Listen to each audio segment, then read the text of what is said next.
Le pasamos la palabra al compañero Aldo Marchesi, de Facultad de Humanidades.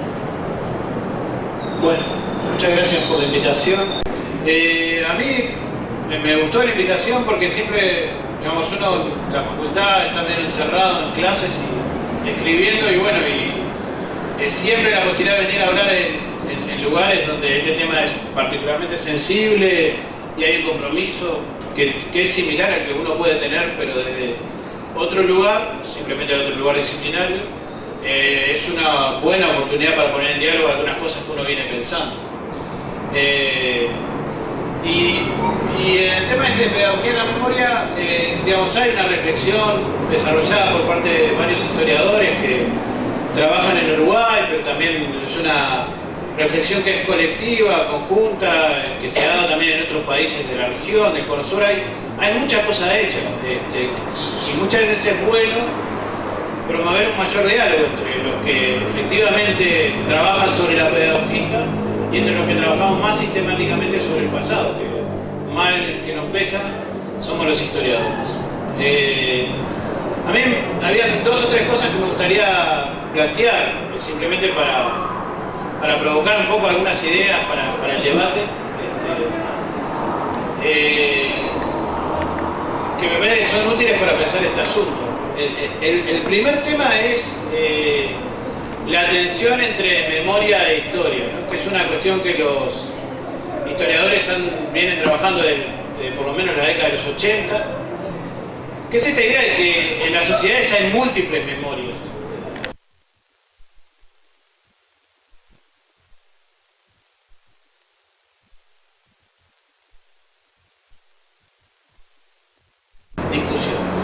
Muchas veces son más influyentes los directores de cine para hablar del pasado que los historiadores.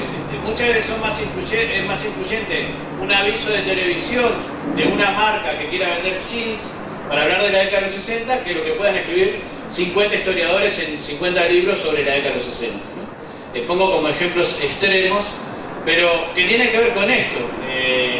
La historia es una disciplina que trabaja sobre el pasado, que se construye sobre ciertos métodos que permiten delimitar ciertos hechos, ciertos acontecimientos, permite delimitar medianamente lo que es verdad o que es mentira en algunos asuntos muy básicos, la muerte, el asesinato, por ejemplo, en lo relativo a estos asuntos. Pero claramente lo que pasa en la sociedad con estos temas nos trasciende. Y eso ha sido un tema de debate central por parte de los historiadores acerca de, bueno, ¿cómo lograr que las sociedades discutan los temas del pasado con por lo menos un mayor rigor, un mayor compromiso con la verdad histórica? Y en ese sentido, en este tema concreto, esto aparece reiteradamente. Tal vez lo que los historiadores han contribuido muchísimo es, incluso en espacios específicos, es a demostrar ciertos asuntos. El tema del terrorismo de Estado es claro. Digamos, un equipo de historiadores, no es casualidad que en Uruguay un equipo de historiadores tuvo un papel central en la primera administración de Vázquez en realizar un informe que mostraba el tema de los asesinatos, el tema de los desaparecidos, y que ese informe, que tenía justamente una metodología, un rigor, tuvo un impacto bastante importante en los posteriores juicios que se habilitaron relativamente, y ciertas discusiones públicas posteriores. Pero de todos modos, en la sociedad uruguaya hay un debate enorme que, como decía yo, nos trasciende. Y hay lo que podríamos llamar, y que muchos plantean como luchas por la memoria, o luchas de memorias. Acá también hay un gran tema. Muchas veces en el movimiento de derechos humanos se habla de nosotros tenemos la memoria. Bueno, es una discusión. Se puede decir nosotros tenemos la memoria porque nuestra memoria es la memoria verdadera, pero no solo el movimiento de derechos humanos tiene memoria. Las Fuerzas Armadas tienen memoria y tienen una memoria explícita y hacen monumentos para promover su memoria, hacen actos para promover internos dentro de las Fuerzas Armadas para promover su memoria. Sanguinetti ha sido un actor de memoria central porque ha intentado promover una visión del pasado y ha tenido mucho éxito durante mucho tiempo. Entonces, ¿qué quiero decir cuando hay lucha, batalla por la memoria? Es un poco eso. En la sociedad uruguaya hay múltiples debates sobre el pasado. En términos muy básicos, podemos reconocer dos memorias en pugna. Una que podríamos llamar como la memoria de la guerra, que es la memoria que han promovido fundamentalmente sectores conservadores. Podemos decir las Fuerzas Armadas, podemos decir sectores de los partidos tradicionales. Hay veces algunos de la izquierda se suman a esta memoria, que es la idea de en Uruguay existió una guerra y la dictadura fue al menos el resultado de un conflicto armado previo. Entonces, en esta narrativa, todo lo que ocurrió durante la dictadura parece algo totalmente subsidiario de lo otro. No por casualidad esos discursos conservadores se enfatizan claramente en la década de los 60 y no hablan casi de la dictadura como tal. Es muy gracioso. Si uno ve los libros de Sanguinetti, ve que el primero se llama La crisis de la democracia y en el segundo se pone a hablar más de la transición y los 70 casi no existen, ¿no? Porque bueno, esa narrativa que podríamos llamar una narrativa de la guerra, parte de esa idea. Y en general esa narrativa, la mayoría de los actores enfatizan la idea de que esa guerra surgió, la responsabilidad de esa guerra está en manos de la izquierda. La izquierda fue el principal, la izquierda ya sea a través del movimiento sindical, a través de la acción armada, a través de la lucha social de los 60, fueron los principales responsables de llevar a la crisis que generó la dictadura. En esta narrativa, insisto, gran parte de lo que tiene que ver con la propia dictadura queda totalmente subyugado, casi silenciado. Del otro lado, hay una narrativa que ha sido marginal y que en las últimas décadas ha logrado tener más peso que la narrativa del terrorismo de Estado. ¿Qué quiere decir con que ha sido marginal pero ha ganado espacio? Bueno, es una narrativa que insiste en la tragedia de la dictadura e insiste en que la tragedia de la dictadura no puede ser explicada por lo que ocurrió previamente, e insiste en que las dimensiones de la violencia estatal en ese periodo no tienen parangón, no tienen comparación con fenómenos previos.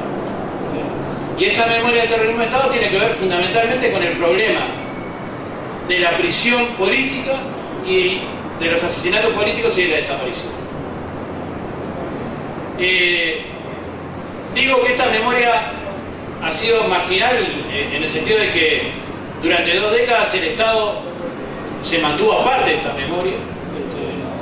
Recién el Estado uruguayo empieza a contemplar algunas de estas ideas en la Comisión para la Paz y después en la Administración Vázquez, y siempre integra parte de esa memoria, pero lo integra de una forma bastante compleja. Hay unos juegos ahí, tal vez, donde esto quede muy claro, es en el famoso acto del Nunca Más que convocó Tabaré Vázquez, ¿se acuerdan? Donde estaban estas dos memorias mezcladas. Era una cosa muy ambigua el discurso, porque era nunca más terrorismo de Estado, pero también era nunca más orientales contra orientales.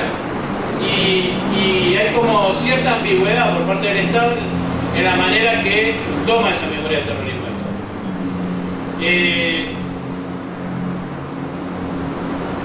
Esta memoria del terrorismo de Estado yo creo que ha sido muy efectiva para que la sociedad uruguaya pueda empezar a dimensionar lo que efectivamente fue la dictadura y las consecuencias en términos de violencia estatal que generó la dictadura. Tal vez el problema, si hay un problema en esta memoria o un vacío en la reflexión de esta memoria, es que ha dejado la reflexión sobre los 60 a los sectores conservadores. Es una cosa que yo le dejo pendiente, pero cuando vos lees estas cosas sobre la lucha de los 60 y qué pasó con la lucha de los 60 después, ahí hay como vacíos que muchas veces que no se resuelven solo hablando de la desaparición, sino que tiene que ver con qué fueron los 60, que es un tema, una discusión fuerte dentro de los historiadores, pero también es una discusión que entre la sociedad uruguaya todavía falta hablar mucho de eso. Entonces, digamos, en esa tensión de discursos entre estas memorias que son tal vez las más fuertes, la del terrorismo de Estado y la de la guerra, está en pensar, bueno, cómo ya sea cómo desde la historia se piensa el problema de la pedagogía, ¿no? Y ahí hay como una serie de dilemas que son ciertos, porque uno como historiador debe admitir que una sociedad pueda tener una diversidad de memorias. Es algo que mal que nos pese, hay diversidad de sensibilidades sobre el pasado, ¿no? Que derivan de cuando uno va a un aula se encuentra con estudiantes que tienen padres, cuyas experiencias familiares fueron muy diversas,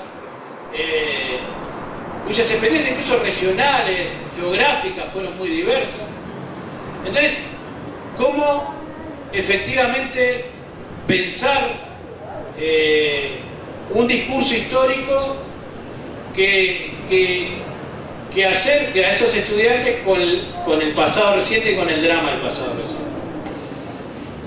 Ahí tal vez hay dos asuntos que a mí me interesaba marcar.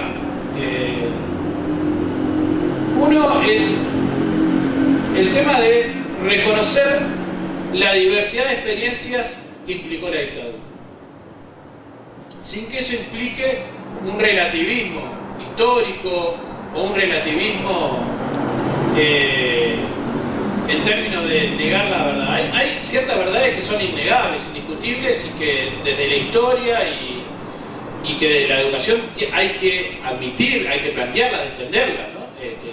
Las dimensiones de la represión en la dictadura están demostradas, no hay objeto de duda.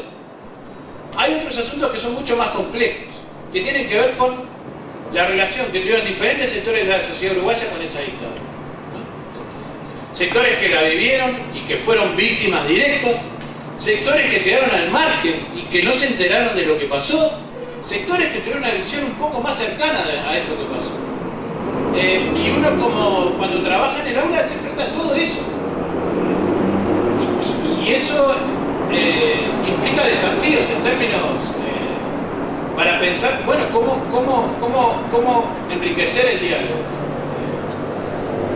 Yo siempre pongo el ejemplo que me parece bastante ilustrativo de ciertas zonas del interior donde la dictadura fue particularmente violenta para aquellos que se opusieron, pero particularmente invisible para otros. Zonas que están, digamos, que la dictadura, cuando nosotros hacemos historias orales en la Facultad de Humanidades, nos encontramos, ¿no? Gente que te cuenta, bueno, para mí la dictadura fue un momento donde había muchos desfiles, donde había muchas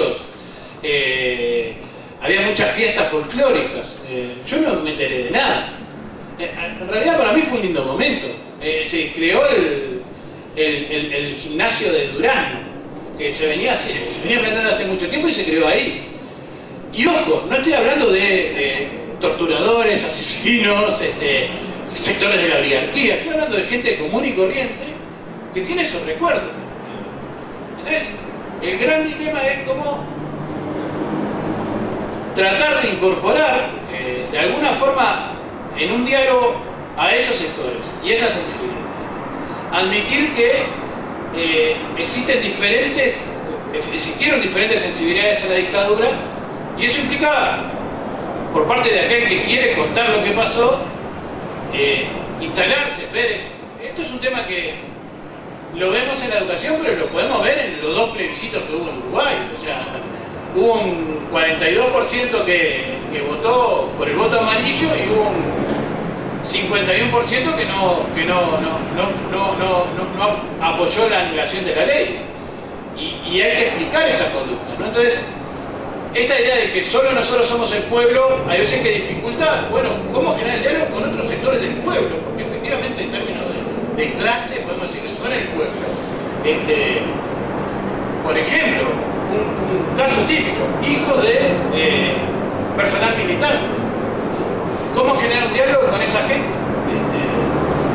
En una institución que hasta hoy sigue teniendo su política de memoria, porque dentro del ejército hasta hoy sigue habiendo un discurso instalado acerca de lo que fue la dictadura. Entonces, creo que hay muchos desafíos que son muy interesantes y que hay que tomarlos. No es pero que implican eso, reconocer que la dictadura fue un drama, fue terrible, efectivamente implicó un nivel de violencia estatal nunca visto en el Uruguay. Claramente tuvo un proyecto que fue contrarrevolucionario en el sentido que quiso frenar a una serie de movimientos sociales y políticos que proponían un cambio en el Uruguay, pero en la sociedad uruguaya, como es una sociedad plural, se vivenció de diferentes formas. Tener en cuenta eso a la hora de pensar en una pedagogía de la memoria me parece importantísimo, porque uno no puede pretender que el discurso, que una narrativa pueda convencer a todos. Hay que desarrollar muchas narrativas para que la gente entienda. Y lo segundo es esto de educar en los derechos humanos, ¿no? Que también es un tema que me parece que tiene mucho que ver con el presente y con el pasado. Esta idea de en la dictadura se violaron los derechos humanos, indiscutible, nadie creo que la puede discutir, pero muchas veces en el aula se generan problemas con esto, y voy a intentar explicar cuáles son los problemas que se generan. Uruguay, para poner un ejemplo, tal vez hay un ejemplo que es bastante claro, Uruguay fue la modalidad represiva por excelencia durante la dictadura en Uruguay fue el encarcelamiento. Uruguay fue uno de los países, fue dentro del corazón el país con más presos políticos.